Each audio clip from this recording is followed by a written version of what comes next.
Star news के खास कार्यक्रम में आप सभी का स्वागत है। मैं हूं आपके साथ साधना बत्रा। नवरात्र का 9वां दिन है। मां सिद्धिदात्री का स्वरूप कैसा है, आज इसी पर बात होगी, क्योंकि नवरात्रे चल रहे हैं और आज आखिरी दिन है। मां सिद्धिदात्री कमल पर आती हैं और ये भी कहा जाता है कि आज का दिन सबसे ज्यादा विशेष माना जाता है। आज हम इसी पर चर्चा करेंगे। स्टूडियो में हमारे साथ खास मेहमान भी मौजूद हैं, हमेशा की तरह ज्योतिषाचार्य रंजना राणा जी। रंजना जी, 9वां दिन है, नवमी है, सबसे विशेष दिन है। मां सिद्धिदात्री की आराधना आज की जाएगी। तमाम जातकों को बताइए कि मां सिद्धिदात्री का स्वरूप कैसा है। आज का दिन सब लोगों को हार्दिक शुभकामनाएं। और हम ये देखते हैं कि आज का दिन बहुत ही ज़्यादा महत्वपूर्ण है। और आज के दिन हम देखते हैं जो माता सिद्धिदात्री हैं वो इतने तप और तपस्या के बाद एकदम इनमें बहुत ही ज़्यादा महत्व ये हो जाता है कि इनमें बहुत ही ज़्यादा तप की साधना आ जाती है। और हम ये देखते हैं जितने इनके जो भक्त हैं वो भी इतने दिन पूजा पाठ करके उपवास रख के उनके अंदर भी बहुत ही ज़्यादा ऊर्जा उत्पन्न होती है। और जो वो सिद्धिदात्री माँ हम कहते हैं कि वो सभी सिद्धियों को देने वाली है। उनकी श्रद्धा पूर्वक बहुत ही ज़्यादा एकाग्र मन से, पवित्र मन से, संपूर्ण श्रद्धा से जितने भी भक्त उनकी पूजा करते हैं हम देखते हैं उनको सब सिद्धियां मिल जाती हैं। और ऐसे में हम देखते हैं उनको हर जगह में बहुत ही ज़्यादा विजय प्राप्त होती है। कहीं पे भी उनकी हार नहीं होती, हमेशा वो आगे ज़िंदगी में बढ़ते ही रहते हैं। और इस तरह हम देखते हैं कि इनकी जो सिद्धियां हैं, इनकी सिद्धियों से हम देखते हैं इनकी अनुकंपा से ही शिव जी ने भी बहुत ही ज़्यादा सिद्धियां प्राप्त की। और उनकी अनुकंपा से ही हम देखते हैं उनका जो शरीर है वो अर्धनारीश्वर हुआ। और ये स्वरूप इतना खूबसूरत है कि सभी देवी देवताओं, ऋषि मुनिगण सब इस स्वरूप को देखने के लिए बहुत ही ज़्यादा अपने आप को भाग्यशाली मानते थे। और वैसे भी देखते हैं हम सिद्धिदात्री माता जो है वो बहुत ही खूबसूरत हो जाती हैं, क्योंकि उनके अंदर एक तप का तेज भी होता है। वो कमल के फूल के ऊपर बैठी हुई होती हैं। उनकी 4 भुजाएं हैं, एक में शंख है और जो इनके दाहिने हाथ में ऊपर में सुदर्शन चक्र है, शंख है और इसके इनके हाथ में देखते हैं कमल का फूल भी है। और इस तरह हम देखते हैं और एक उनका जो हाथ है वो अभय मुद्रा के अंदर है। तो हम देखते हैं इनका जो ये स्वरूप है ये बहुत ही ज़्यादा निराला है, बहुत ही ज़्यादा खूबसूरत है। और उसको देखने के लिए देवी देवता कहते हैं कि बाजे बजा बजा कर आते हैं ताकि इनका वो आशीर्वाद पा सकें, ताकि वो भी इनसे वही सिद्धियां प्राप्त कर सके जो कि इन्होंने अपने अंदर इतने तप से, इतने ज्ञान से उत्पन्न कर ली हैं। हम ये देखते हैं कि बहुत ही ज़्यादा जो इनका स्वरूप है वो बहुत ही ज़्यादा उत्तेजना से भरा होता है, बहुत ही ज़्यादा निराला होता है। और सब लोग इसको देखने के लिए अपने आप को बहुत ही ज़्यादा भाग्यशाली मानते हैं।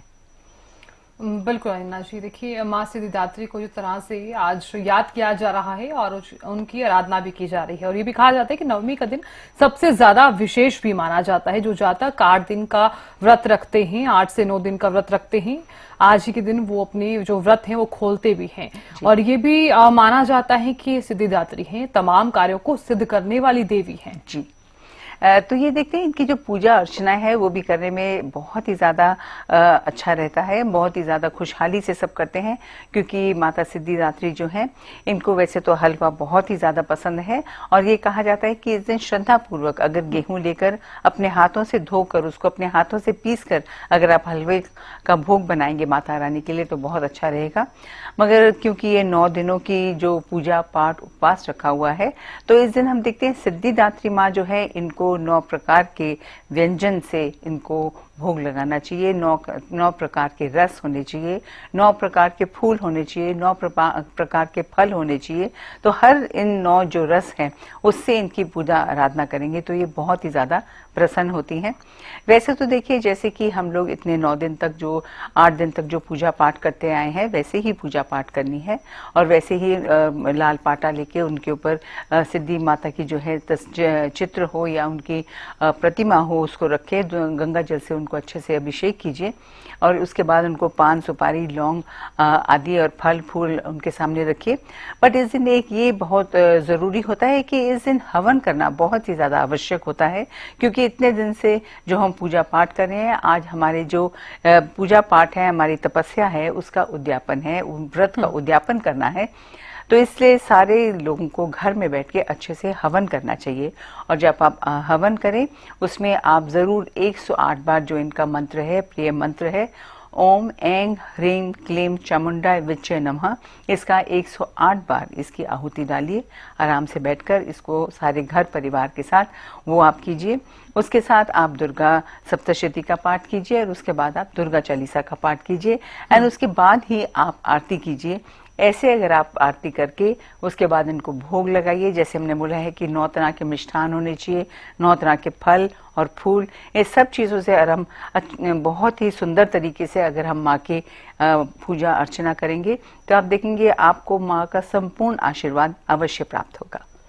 बिल्कुल अविनाश जी, अब बात कर लेते हैं क्योंकि तमाम जातक जो हैं वो कब से इस दिन का इंतजार भी करते हैं। हालांकि कहा जाता है कि नवमी के दिन तमाम जितने भी जातक हैं वो सुबह से ही तैयारियां करना शुरू कर देते हैं। सुबह से ही तमाम महिलाएं सजना संवरना शुरू कर देती हैं और जो कंजकों का जो महत्व है वो नवमी के दिन तो एक विशेष ही रहता है, क्योंकि तमाम कन्याएं जो हैं वो लोग जो कंजके बिठाते हैं और ये भी कहा जाता है कि वो आशीर्वाद देकर जाती हैं। तो तमाम जातकों को आप ये बताइए कि कंजके जो हैं उस दिन किस समय हम बिठा सकते हैं और कंजके बिठाने के पीछे का आखिरकार रीजन क्या है, क्यों बिठाई जाती है कंजके और इस बार भोग क्या कुछ लगाया जाएगा? देखिए, इस दिन क्योंकि कई लोग तो अष्टमी को ही पूजन कर लेते हैं और कंजकों को बिठा लेते हैं, मगर कई लोग नौमी को करते हैं, जब सिद्धिदात्री माँ का अच्छे से पूजा पाठ कर लेते हैं, हवन कर लेते हैं, दुर्गा चालीसा दुर्गा सप्तशती करने के बाद, आरती करने के बाद फिर ये कंजकों को बिठाते हैं।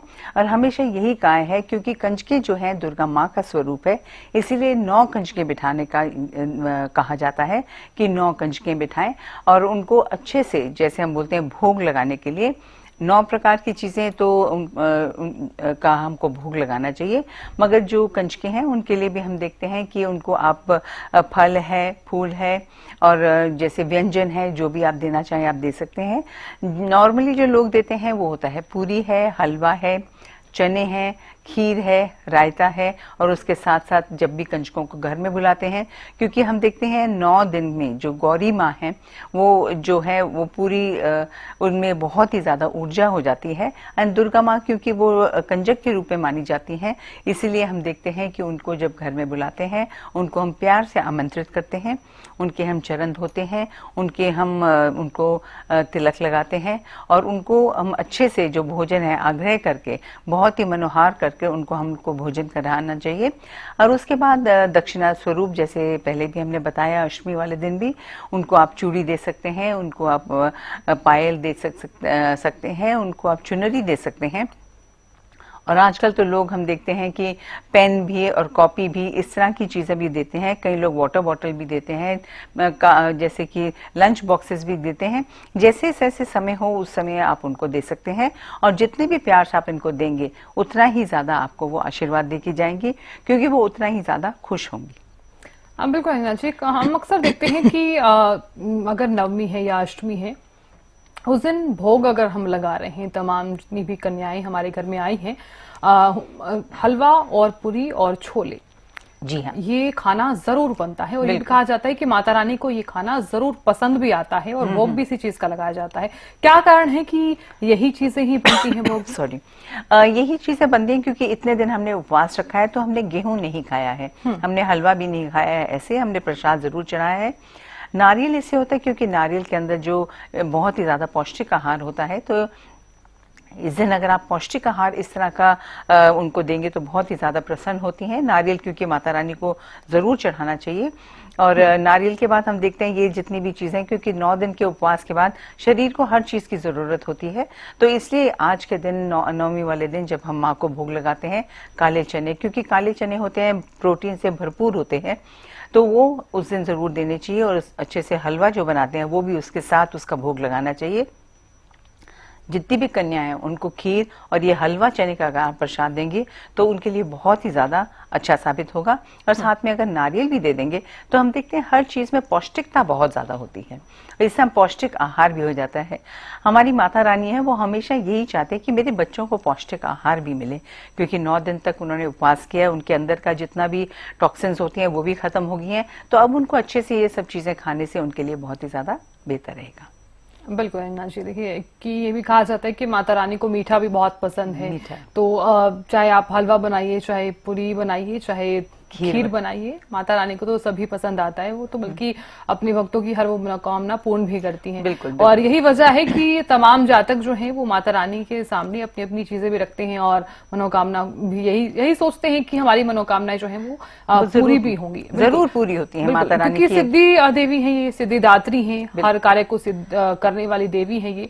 रंजना जी, ऐसे में सबसे ज्यादा जरूरी हो जाता है कि जो जातक जिन्होंने 9 दिन के व्रत रखे हैं, अगर वो 9 दिन नहीं बिठा पाते हैं, कई जातक ऐसे भी होते हैं वो 10वें दिन भी कंजके बिठाते हैं, क्या वो ऐसे में बिठा सकते हैं? वो बेसिकली क्या होता है, कई लोग 9 दिन तक पूजा करते हैं और 10वें दिन कंजक बिठाते हैं। सबका अपनी अपनी धारणा होती है। बिल्कुल। कई लोग अष्टमी तक करते हैं, कई लोग को होता है कि नहीं 9 दिन तक हम पूरा उपवास रखेंगे और 10वीं के दिन हम कर लेंगे। तो ये सबकी अपनी मनोकामना है। देखो, छोटी माता रानी की पूजा कभी भी आप कर सकते हो। अष्टमी और नवमी करने के बाद भी कई लोग करते हैं, 10वीं के दिन करते हैं और संध्या के समय करते हैं, ताकि अच्छे से हम उनकी पूजा कर सके। और हम जैसे देखते हैं इस दिन जो है बहुत जरूरी होता है कि आप प्रातः की आरती करें, दोपहर की आरती करें, संध्या की आरती करें और संधि काल की आरती भी करना बहुत ही ज्यादा आवश्यक हो जाता है माँ सिद्धिदात्री वाले जैसे नवमी वाले दिन। तो ये जब आरती अर्चना सब हम जब कर लेते हैं, उसके बाद अगर कई लोग को होता है कि पूरी अच्छे से हम 9 दिन माता की पूजा करें, अर्चना करें और उसके बाद फिर हम इनका भोग लगाएं। क्योंकि हम देखते हैं कई लोग हैं इस दौरान जैसे कि 1.25 लाख जाप करते हैं ओम ऐं ह्रीं क्लीं चामुंडाय विच्चे नमः का। कई लोग जय माता दी करते हैं। कई लोग 9 दिन चाहते हैं कि दुर्गा सप्तशती रोज पढ़े, तो वो 9 दिन का विधान पूरा करना चाहते हैं। तो उसमें भी बहुत ही ज्यादा माता रानी खुश होती हैं, क्योंकि माता है वो हर चीज में खुश ही रहती हैं। तो जितनी भी आप श्रद्धा पूर्वक उनकी पूजा करेंगे, उससे उनको आपको भी बहुत लाभ होगा और वो बहुत ही ज्यादा आपको आशीर्वाद देकर जाएंगी। और ऐसे भी कहा गया है दुर्गा सप्तशती में, क्योंकि जैसे उन्होंने हम देखते हैं कि जितने भी हमारे काम, क्रोध, लोभ, मोह, अहंकार, घृणा और जो बल है, उन्होंने यही बताया है कि इससे ऊपर उठने की कोशिश करनी चाहिए। तो यही हमको वो जो है बताकर जाना चाहती हैं। और वो ये भी बताती हैं कि अब मैं जा तो रही हूँ वापस, मगर ये नहीं कि आपको अगर कोई दिक्कत होगी तो मैं नहीं आऊंगी। आप तब भी अगर मेरे 32 नाम हैं उनकी आप अगर पूजा करेंगे, जैसे कि दुर्गा, दुर्गति शामनी, दुर्गापति निवारणी, दुर्गम छेदनी, इन सब के जो ये 32 नाम हैं, इनको अगर आप करेंगे 108 बार, तब भी मैं इमीडिएटली आपके पास आऊंगी। उसी तुरंत मैं आपके पास आके आपकी जो भी प्रॉब्लम है उसका मैं हल आपको जरूर निकाल के दूंगी। इससे हमको हमेशा ये सोचना चाहिए कि माँ हमको जो है आशीर्वाद भी देती है, हमें सब सिद्धियां भी देने की कोशिश करती है, हमारी सारी मनोकामना भी पूरी करती हैं। वो जब हमारे लिए इतना कुछ करती हैं तो हमारा भी कर्तव्य बनता है कि उनके प्रति हम बहुत ही निष्ठा से, बहुत ही पवित्र मन और एकाग्रता और श्रद्धा पूर्वक हमको उनकी पूजा करनी चाहिए, क्योंकि वो हमेशा हमारे लिए तत्पर रहती हैं, हर तरह से अपने बच्चों का ख्याल रखने के लिए, उनकी हर दुख तकलीफ में हमारा साथ देने के लिए। इसलिए बहुत ही श्रद्धा पूर्वक उनकी पूजा अवश्य करनी चाहिए। बिल्कुल अन्ना जी, देखिए तमाम जातक पूजा कर भी रहे हैं और आराधना भी कर रहे हैं। माँ सिद्धिदात्री है, कार्य को सिद्ध करने वाली देवी है ये। रंजना जी, ऐसे में क्या क्या मंत्र जिनका हम उच्चारण कर सकते हैं पूजा करने से पहले, और पूजा की विधि का महत्व क्या रहता है आज के दिन? देखिए, जो भी हम इस दिन पूजा कर सकते हैं, जैसे हमने पहले भी बताया है कि सरल से सरल मंत्र भी अगर आप करें, जय माता दी भी करें तो अच्छा है। और अगर आप दुर्गा चालीसा पढ़ें तब भी बहुत अच्छा है। अगर आप दुर्गा सप्तशती पढ़ें वो भी बहुत अच्छा है। काली दुर्गा कवच भी अगर आप पढ़ लेंगे तो भी बहुत अच्छा है। और देखते हैं माँ सिद्धिदात्री का अपना भी एक कवच है, वो भी अगर आप पढ़ेंगे वो भी बहुत अच्छा रहता है। तो किसी भी तरह आप पूजा पाठ करेंगे तो अच्छा रहेगा। जैसे कि बताया जाता है कि जब इनकी पूजा अर्चना करते हैं, हवन करने के बाद इनकी जितनी भी ये पूजाएं हैं जरूर हमको करनी चाहिए। और जब ये पूजा पाठ करने के उपरांत जब इनकी हम आरती करते हैं वो भी बहुत ही सुंदर तरीके से करनी चाहिए। और जैसे पहले बताया कि थाली के अंदर पहले स्वास्तिक बनाएं, उसमें घी की जोत जलाएं और उसमें आप कपूर डालें, और उसके बाद हम जो दुर्गा माँ की आरती है उसको हम करेंगे। और उसके बाद उनको ये जो प्रसाद हमने बनाया है वो हम सबको बांटेंगे। और ये जरूर कहते हैं कि दुर्गा माँ की जब हम आरती करते हैं, जब हम प्रसाद बांटते हैं, तो जो महादान होता है, जो कि कौवे को होता है, कुत्ते को होता है, गाय को होता है, चींटी चिड़ियों को होता है, और कोई जरूरतमंद को होता है, वो भी जरूर देना चाहिए। और जो 9 कन्या है उनको तो देना भी चाहिए। और इसके साथ साथ हम देखते हैं इस दिन लोग बहुत ही ज्यादा दान पुण्य करते हैं। जितना भी आप दान पुण्य अपनी क्षमता अनुसार कर सकते हैं आप करने की कोशिश कीजिए, इससे बहुत ही ज्यादा लाभ मिलेगा। क्योंकि जैसे कि कहा जाता है कि दान के पीछे कल्याण होता ही है, सिद्धि माता भी सब देखती है। और जैसे ही आप ये देना शुरू करते हैं वो आपका घर और भरना शुरू कर देती है। क्योंकि माँ कभी नहीं चाहती कि मेरे बच्चों को किसी भी तरह की तकलीफ हो, मगर वो ये जरूर देखना चाहती है कि जो हमारे अंदर ये जो काम, क्रोध, लोभ, मोह, अहंकार है, ये सब चीजों से हमारे बच्चे उठ के आगे आए। वो ये ना सोचें कि मैं किसी को दान ना दूं या किसी की सहायता ना करूं या किसी की मदद ना करूं। वो हमेशा ये चाहती है कि जैसे मैं उनकी मदद करी हूं उनको भी आगे सबकी मदद करनी चाहिए, खिलाना चाहिए, अपने आप को खोल के रखना चाहिए। सब तरफ हमको पूजा पाठ और अर्चना और दान पुण्य करना चाहिए। क्योंकि हमारी माँ हमारे भंडारे हमेशा भर के ही रखेगी।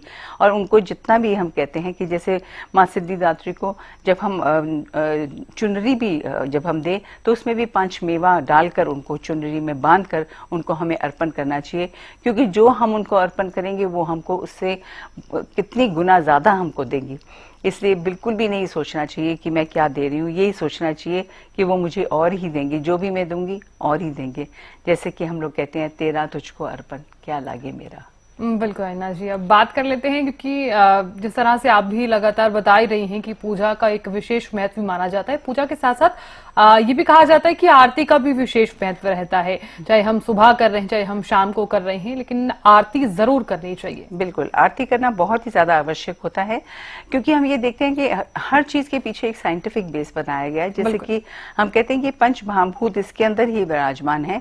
और ये पंच महाभूत हम जैसे देखते हैं कि हमारा शरीर भी पंच महाभूत से बना है, पूरी सृष्टि पंच महाभूत से बनी हुई है। और जब हम आरती करते हैं तो ये जो हमारे अंदर की ऊर्जा है और जो बाहर की ऊर्जा है वो एक हो जाती है। और उस समय जब जो भी हम मनोकामना मांगते हैं वो हमारी पूर्ण जरूर होती है, हमें आशीर्वाद जरूर मिलता है। जैसे कि कहा गया है कि जो उसमें हम जोत जलाते हैं वो उसमें अग्नि का स्वरूप है। जो उसमें धार होती है, जो जल को जिसको हम मानते हैं वो घी हो जाता है। और उसके साथ जो सुगंध होती है वो पृथ्वी का स्वरूप हो जाती है। और जो हमारे लिए हवा होती है वो जब लौ हिलती है वो हवा हो जाती है। और जो ध्वनि होती है, जो आकाश होता है वो ध्वनि है, जैसे घंटी की ध्वनि है। इसीलिए हम देखते हैं ये सारी चीजें हम इस्तेमाल करते हैं जब हम आरती करते हैं। क्योंकि इससे देखा जाता है कि जो हमारे अंदर जो भी चीज की कमी है वो उसी समय पूर्ण हो जाती है। जैसे कि हमारे जो पंच महाभूत हैं, जब आरती करते समय ये हमारे अंदर अगर कोई भी चीज की कमी होगी तो वो पूर्ण हो जाएगी, तो हमको बहुत अच्छा लगेगा। और उसके बाद जब हमको प्रसाद मिलता है, वो जो मिठास हमको मिलती है उससे हमारा जो ब्लड शुगर है वो बढ़ जाता है और ऑक्सीजन हमारे सब बॉडी के पार्ट्स में जाती है। तो तभी जब हम लोग कहते हैं कि आरती करने के बाद हमें बहुत ही सुकून महसूस होता है। वो इसीलिए होता है क्योंकि इसको साइंटिफिकली अगर हम समझने की कोशिश करें तो केवल यही होता है।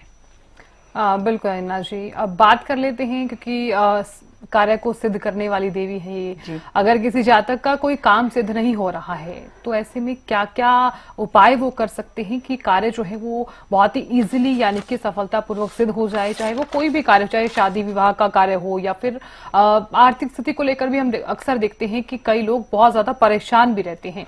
कई ऐसे कार्य हैं जो रुके रहते हैं, रुकावटें बहुत ज्यादा आती हैं। तो क्या उपाय हम कर सकते हैं आज के लिए? देखिए, अलग अलग नंबर के लिए हम बता देते हैं, उपाय बता देते हैं। और जैसे हम इससे देख के भी बता देते हैं कि 1 नंबर वालों के लिए हम देखते हैं आज का दिन इनके लिए बहुत ही अच्छा रहने वाला है। और हम देखते हैं किसी भी तरह के इनकी अगर हेल्थ में कोई दिक्कत आ रही है तो इसके लिए बहुत जरूरी है कि आज का दिन आप गुड़ का दान कर देंगे तो इससे आपको बहुत ही ज्यादा लाभ मिलेगा, माँ का आशीर्वाद आपको जरूर मिलेगा। इससे आज का दिन ये दान जरूर कीजिए। और आज का दिन हो सके तो आप लाल चुनरी माँ को अवश्य चढ़ाएं। इसके बाद हम देखते हैं 2 नंबर जो है, 2 नंबर वाले जितने भी व्यक्ति हैं आज का दिन अगर ये फूल मखाने की खीर का दान करेंगे तो इससे भी इनको बहुत ही ज्यादा लाभ मिलने वाला है। और कहीं ना कहीं अगर इनके घर में आर्थिक स्थिति में कोई दिक्कतें आ रही हैं वो भी इनकी खत्म हो जाएंगी। और आज का दिन माँ के साथ आप शिव जी की भी पूजा अगर करेंगे तो उससे भी आपको बहुत ज्यादा लाभ मिलने वाला है। इसके साथ साथ हम देखते हैं कि जैसे 3 नंबर वाले हैं, उनके लिए भी देखते हैं आज का दिन बहुत ही अच्छा रहेगा और इनको माँ को हरी चूड़ियां अर्पण करनी चाहिए। और इसके साथ साथ हम देखते हैं ये अगर केले का दान करेंगे तो इनके लिए बहुत ही ज्यादा अच्छा रहेगा। और हम ये देखते हैं कहीं ना कहीं व्यवसाय को लेकर ये थोड़े से चिंतित है, तो उसके लिए आज जो हमने इनको उपाय बताया है वो करेंगे तो उससे इनको बहुत ज्यादा लाभ मिलेगा। अब हम देखते हैं 4 नंबर वाले हैं। 4 नंबर वालों के लिए भी हम देखते हैं आज का दिन इनके लिए भी बहुत ही ज्यादा अच्छा रहने वाला है। और आज का दिन अगर ये नारियल का प्रसाद करके नारियल अगर लोगों में बांटेंगे, जैसे कि 5 लोगों में नारियल बांट देंगे, तो उससे हम देखते हैं कि इनके घर में किसी भी तरह का अगर प्रॉब्लम्स चल रही हैं, थोड़ा सा दिक्कतें आ रही हैं, वो इनकी बिल्कुल खत्म हो जाएंगी और इनको फिक्र करने की जरूरत बिल्कुल भी नहीं होगी। तो ये नारियल का दान आज आप अवश्य कर लीजिए। इसके साथ हम देखते हैं जैसे कि सिंह राशि 5 नंबर वाले हैं। 5 नंबर वाले के लिए भी हम देखते हैं आज का इनके थोड़े कोर्ट कचहरी का कोई मामला चल रहा है, उसके लिए इनके लिए बहुत जरूरी है कि आज का दिन अगर ये फलों का दान कर दें। और जैसे कि हम कहते हैं कि आज का दिन अगर ये फलों का दान करेंगे, लाल फल होते हैं जैसे कि अनार है, आज का दिन जैसे नाशपाती भी है, या जो भी मौसमी फल है उसका अगर आप दान करेंगे, इससे आपको बहुत ज्यादा लाभ मिलेगा। जो भी कोर्ट कचहरी का मामला है आपका बिल्कुल ठीक हो जाएगा। इसके लिए साथ साथ हम देखते हैं जैसे कि 6 नंबर वाले हैं। 6 नंबर वालों के लिए हमको देखते हैं कि जैसे कि इनकी थोड़ी बहुत बच्चों को लेकर दिक्कतें आ रही हैं, तो इसके लिए बहुत जरूरी है कि आज आप कन्याओं के अंदर कॉपी है, पेंसिल है, स्कूल बैग है, वाटर बॉटल है या लंच बॉक्स है, जो भी आप चाहें अगर आप दान कर देंगे, इससे बहुत ही ज्यादा इनके लिए अच्छा रहेगा और इनके बच्चों के लिए भी बहुत अच्छा रहेगा और बहुत ज्यादा इससे इनको लाभ मिलने वाला है। और हम ये देखते हैं कि अब जो 7 नंबर वाले हैं उनके लिए भी आज का दिन बहुत अच्छा होगा। और अपना हम देखते हैं कि जिस इनके घर में अगर अपने जो मैरिड लाइफ है इसको और भी ज्यादा इम्प्रूव करने के लिए बहुत जरूरी है कि जितनी भी विवाहित कन्याएं हैं, अगर आप श्रृंगार का सारा सामान जो होता है जैसे पायल हैं, बिछुए हैं, जैसे ये मेहंदी है, चूड़ी है, सिंदूर है, ये अगर आप माँ को अर्पण करेंगे चुनरी के अंदर तो बहुत ही ज्यादा अच्छा रहेगा। और जो छोटी कन्याएं हैं उनको जरूर आप 9 छोटी छोटी चुड़ियां बांट दीजिए चूड़ियों के साथ, तो बहुत ही ज्यादा इनको लाभ मिलेगा। अब हम देखते हैं जैसे कि 8 नंबर वाले हैं। 8 नंबर वाले अगर चाहते हैं कि इनका व्यवसाय बहुत ही ज्यादा सब तरफ बढ़ने लग जाए, तो इनको गुड़ और साथ में हलवे और चने का प्रसाद बांट देना चाहिए। इससे हम देखते हैं इनका व्यवसाय दूर देशों तक इनका जाने लग जाएगा। तो ये अगर आप करने लग जाएंगे तो बहुत ही ज्यादा आपके लिए बेहतर रहने वाला है। अब 9 नंबर वाले हम देखते हैं, इनके लिए भी जो समय है बहुत ही ज्यादा अनुकूल है। हर तरफ से माँ की इनके ऊपर कृपा आ रही है और इनको हम यही बताना चाहते हैं कि आज का दिन अगर ये पीले फल जैसे कि केला है या पाइनएप्पल है या साथ में पीले फूल, पीले फल और पीली चूड़ियां और जो चुनरी होती है, ये इसका अगर आप दान करेंगे छोटी कन्याओं को तो बहुत ही ज्यादा आपके लिए अच्छा रहेगा। हर तरफ से माँ का आशीर्वाद आपके ऊपर रहेगा। आप जरूर करिए। आप 9 कन्याओं को कर सकते हैं, 5 को कर सकते हैं, 7 को कर सकते हैं, अपनी क्षमता अनुसार जो आप कर सकते हैं, श्रद्धा पूर्वक प्रेम से आपको माँ का आशीर्वाद अवश्य मिलेगा। बिल्कुल है ना जी, हम भी चाहते हैं कि तमाम जातकों को माँ का आशीर्वाद जरूर जरूर मिले और बहुत अच्छे तरीके से हम ये दिवस भी मनाएं। बहुत बहुत शुक्रिया हमारे खास कार्यक्रम में जुड़ने के लिए और अपना बेशकीमती वक्त हमें देने के लिए बहुत बहुत शुक्रिया। Thank you. तो फिलहाल के लिए इस खास कार्यक्रम में इतना ही। देखते रहिए हरियाणा न्यूज़। नमस्कार।